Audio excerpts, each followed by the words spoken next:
If the Georgians had Twitter, this would have been the #1 trending story for months on end. It is the tragic, doomed, scandalous love affair between Lady Emma Hamilton and Lord Admiral Nelson.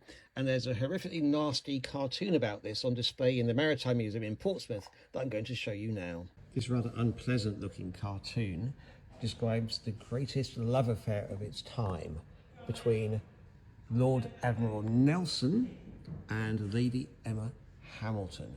Now, they were both married when they met each other sometime in the 1790s. He'd left his wife for her, and she is portrayed here heavily pregnant just after he's been sent away to fight against the French.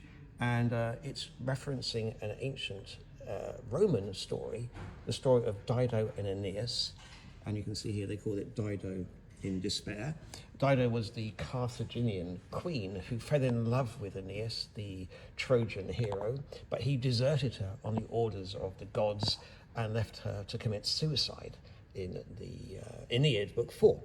And all the things here talk about their illicit but incredibly famous love affair. So, hidden behind her, sleeping, unaware of her tragic loss, is her own elderly husband, who was to die shortly afterwards as well. Obviously, she's neglecting him.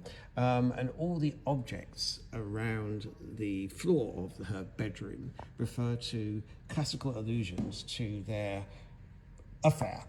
And this is the poem. Where, oh, where is my gallant sailor gone? He's gone to fight the Frenchman for George upon us. So that would be George III. He's gone to fight the Frenchman to lose the other arm and eye, because he'd obviously lost one arm and one eye by this time as well, and left me with the old antiques, her husband, to lay me down and cry. There is a rather phallic image with a head missing. As I said, this was the most famous love affair of their time, being paralleled here by the incredibly gifted James Gilray. Ironically, he was to die at the Battle of Trafalgar in 1805, and he had made a relationship with his ex-wife to say that he would pay her handsomely as long as she promised never to see him again.